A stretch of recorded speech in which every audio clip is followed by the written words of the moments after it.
Il y a de cela quelques jours, j'ai vécu une histoire rocambolesque au Cameroun. Figurez-vous que je suis allé en compagnie de deux footballeurs professionnels nous renseigner pour l'achat d'une maison. Et arrivé sur place, la personne qui était supposée commercialiser les maisons nous a purement et simplement chassés comme des malpropres. Il nous a mis dehors. Je n'en revenais pas du tout. On vient pour se renseigner pour acheter une maison et on est purement et simplement chassé. Dans cette vidéo, je vous raconte dans le détail ce qui s'est passé. Et je pense que c'est le problème de beaucoup d'entrepreneurs dans nos pays. C'est qu'on confie nos affaires à des gens qui, plutôt que de faire du business, mettent leur ego en avant et pourrissent complètement ce que l'on est supposé vendre. Parce que ce qui s'est passé là, j'en suis même quasi certain, le propriétaire de ce business va le découvrir au travers de cette vidéo.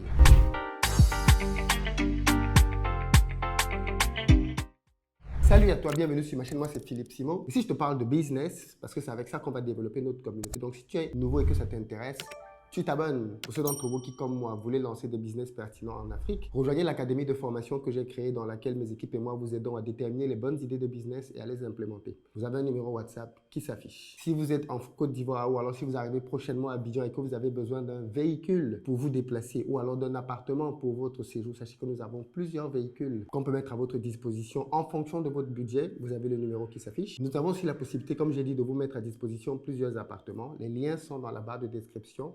En fonction des dates et des disponibilités, vous pourrez réserver une chambre, deux chambres, de très bon standing, proche de toutes les commodités. Et pour ceux d'entre vous qui ne le savent pas encore, notre événement annuel Back to Africa, qui a pour but de vous aider à rentrer investir en Afrique, se tient les 28 et 29 septembre au Palais des Congrès pour la 3e édition. Au cours de cette édition, nous allons voir ensemble quel business vous pouvez investir en Afrique sans y vivre. Nous savons que plusieurs sont prêts à investir, mais ne sont pas prêts à rentrer tout de suite. On prépare pour vous une série de business que l'on va vous mettre à disposition. Si vous êtes entrepreneur, vous devez réserver aussi cet événement là, mais en prenant plutôt soit un stand, soit un pass pro. Dans la barre de description, vous avez le lien et tous les détails. D'ailleurs, au niveau de la billetterie, on est encore en promotion à 150 € au lieu de 300. Mais les places commencent à se remplir. Donc, ne ternez plus pour prendre votre place. Je disais donc tout à l'heure que j'ai vécu une scène ubuesque. Alors, qu'est-ce qui s'est passé? J'étais le week-end dernier à Yaoundé. J'étais avec deux footballeurs internationaux, deux anciens internationaux très connus. Je ne vais pas donner leur nom ici. Ce n'est pas nécessaire. Et pendant qu'on discutait, puisqu'on parlait de business, d'immobilier, ils m'ont parlé d'un projet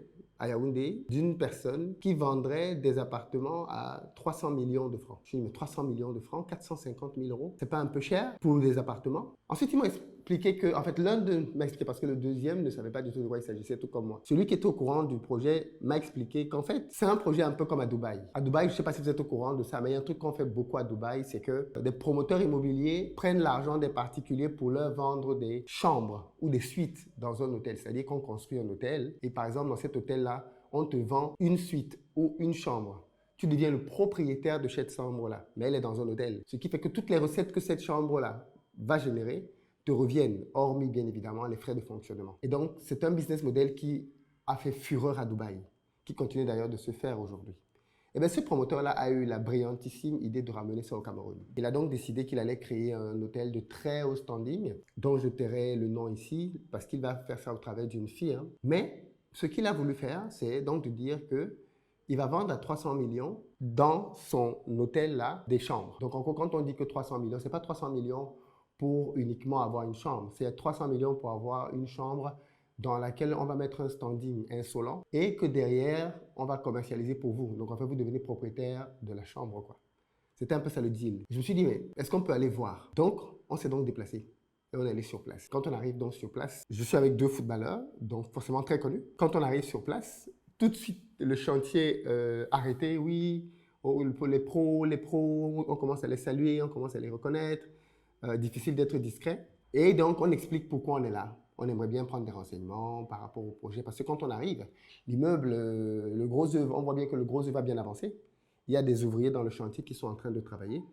Et donc, on se renseigne tout de suite pour savoir avec qui on peut discuter. Est-ce qu'il y a des gens de la direction, ainsi de suite. On nous oriente donc tout de suite vers un petit bureau. On monte un petit escalier, on arrive dans un conteneur. On nous explique, parce que du coup, on s'est quand même un peu renseigné. Apparemment, ce serait un projet qui est porté par quelqu'un de la diaspora américaine, un médecin de son état ou quelque chose comme ça. C'est un couple en tout cas. Et donc, on vient pour se renseigner, pour savoir de quoi il s'agit. On entre dans ce bureau-là. Et quand on entre dans le bureau, il y a 3 personnes qu'on remarque tout de suite. L'un d'eux nous reconnaît tout de suite. Et bien évidemment, il est très avenant. Bonjour, le pro, tout ça. On salue. On lui dit donc qu'on est là pour des renseignements. Il nous montre donc un monsieur vers le bout de la pièce. Et il va donc s'orienter vers le monsieur en nous disant, attendez, je vais vous introduire vers la personne qui va pouvoir vous renseigner. On lui dit, ok, d'accord. Il dit donc à l'un des pros le plus connu des deux, il lui dit donc que, bon, de toutes les façons, je ne pense pas qu'ils vous connaissent. Hein. Et le pro de répondre, non, c'est pas grave, ce n'est même pas nécessaire qu'ils me connaissent. Quand le monsieur entend ça, le monsieur le prend mal. Le monsieur dit, pardon, pourquoi ce n'est pas nécessaire que je vous connaisse? Le footballeur lui dit, mais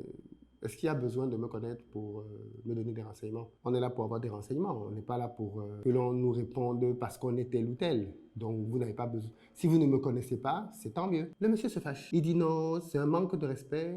Vous venez dans mon bureau, vous me dites que je n'ai pas à vous connaître. J'hallucine. Je me demande si... Est-ce que le monsieur là a bien compris le français? Parce que ce qu'on vient de lui dire là, c'est tout ce qu'il y a de plus logique et normal, non? Le petit dit, le monsieur là, c'est un ancien, peut-être qu'il ne vous connaît pas. Et le pro de dire, il n'a pas besoin de me connaître. Je suis là pour des renseignements. Et le monsieur s'énerve. Oui, vous savez qui je suis. Vous venez dans mon bureau. Le footballeur, ça l'a saoulé. Il se retourne, il s'en va.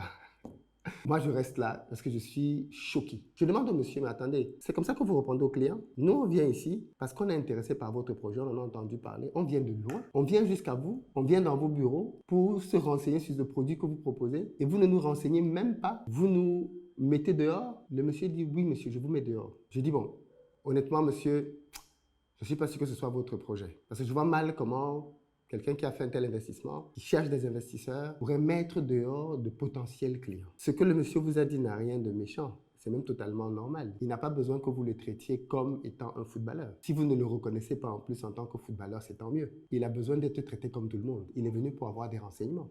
Donc c'est même une très bonne chose que vous le traitiez comme tout le monde. Le monsieur dit, ah non, non, non, pas du tout. Il m'a manqué de respect. Il vient dans mon bureau et il dit que si je ne le connais pas, c'est tant mieux. Il sait qui je suis.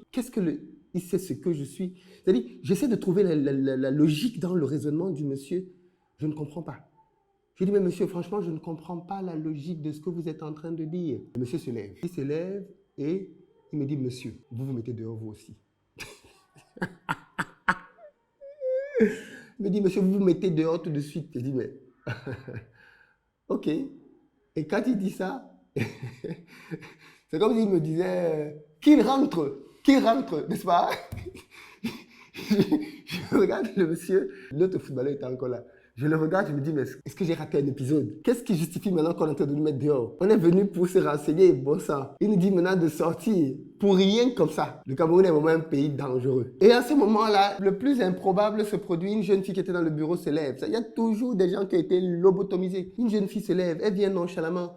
Oui, mais vous ne voyez pas que vous avez mal parlé au papa? Vraiment, ce n'est pas normal. Tu sens la lèche-botte du bureau. Tu sens qu'elle, là, c'est la lèche-botte du bureau. C'est-à-dire que si le papa l'a dit que 1 plus 1 égale 8, elle va dire 1 plus 1 égale 8. Le papa là a raison. Elle dit oui, vous lui avez manqué le respect. Je la regarde. Je dis, mais toi d'abord, tu sors d'où? Et à quel moment tu as vu un manque de respect ici? Elle dit oui, pour quelqu'un de son âge, vous ne devez pas lui parler comme ça. On lui demande de parler comment? Elle dit, mais oui, quand il dit que s'il ne le reconnaît pas, c'est tant mieux. C'est un manque de respect. Je dis, mais il est où le manque de respect quand il dit ça, madame? Il est où? Parce que jusque-là, c'est même pour ça que je suis encore ici. C'est parce que je veux comprendre où est le manque de respect dans cette phrase. Dites-moi où est le manque de respect. Je ne comprends pas. Si vous m'éclairez, vraiment, ça va nous faire beaucoup de bien. Il est où le manque de respect? Oui, non, non, vraiment, vous avez manqué de respect.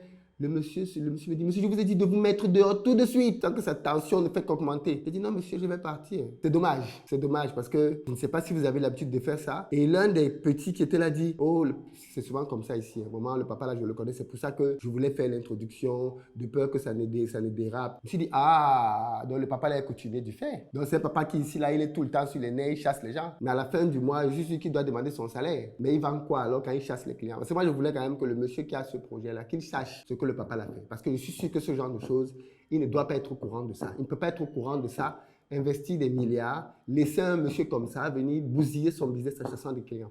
Ce n'est pas possible. Ce n'est juste pas possible. Et honnêtement, je ne sais pas quel est le lien qu'ils ont. Peut-être qu'ils sont familiers, parce que c'est souvent comme ça. Je me suis dit, il n'y a que quelqu'un qui peut être dans ta famille, qui peut se comporter comme ça par rapport à ton business. Parce que je ne vois pas comment quelqu'un qui n'a pas de lien de famille avec toi peut se permettre de manquer de respect à de potentiels clients. C'est-à-dire que pour que quelqu'un fasse ça, il faut qu'il soit tellement sûr de lui. Soit il est actionnaire, donc c'est son business, et il peut faire ça parce que c'est son business. Quand c'est ton business, tu peux chasser les gens. Soit il sait que c'est comme son business, parce que le business de son frère. Il n'y a que ça. Parce que je ne vois pas comment, dans un autre registre, quelqu'un de normal peut mal parler comme ça à de potentiels clients. En plus, mon frère, tu vends des maisons à 300 millions, tu penses que tu vas trouver des clients tous les matins? Quand je l'ai vu là-bas ce jour-là, il avait déjà reçu combien de personnes qui étaient venues se renseigner pour pouvoir acheter une maison ce jour-là? Et on vient et il nous chasse comme des malpropres. Bon, on est parti et pendant qu'on est en train de partir, le monsieur nous dit non, je vais vous donner le numéro du vrai propriétaire, vous allez pouvoir l'appeler. Trop tard. Le papa là, il a dit qu'il ne veut pas qu'on achète. C'est lui qu'on a mis là comme représentant. Je ne sais pas combien de clients il a fait perdre à ce projet et combien il va encore faire perdre s'il ne se ressaisit pas. Donc, voilà ce qui arrive parfois dans des business. Quand vous prenez quelqu'un pour le travail, il est doux comme un agneau. Il vous dit non, comment il va bien faire le travail, comment c'est lui l'homme de la situation, comment il a l'expérience. Quand vous le mettez là, il devient un lion. Avant, c'était un chat. Miaou, miaou. Il était docile, gentil. Tu lui as donné le poste. Dès que tu tournes le dos, il devient le lion là-bas qui dévore tout le monde. Et voilà ce que le monsieur est en train de faire dans le projet de ce gars. Et c'est juste triste et dommage. Mais c'est une réalité. Peut-être que certains d'entre vous ont déjà subi des choses aussi là-bas. Racontez-nous dans les commentaires. Mais je tenais à ce que le monsieur qui est derrière ce projet sache, parce que c'est dommage d'investir autant d'argent, d'avoir autant d'ambition et de mettre un boulet à ses propres pattes qui freine l'évolution des projets et des ambitions que l'on a. Voilà ce que je voulais vous partager. Dites-moi vous ce que vous en pensez de ce genre de situation. Mais ce sont des situations qui arrivent souvent dans plusieurs types de projets différents. Et c'est juste vraiment dommage pour les porteurs de projets. Dites-moi dans les commentaires. Très bientôt.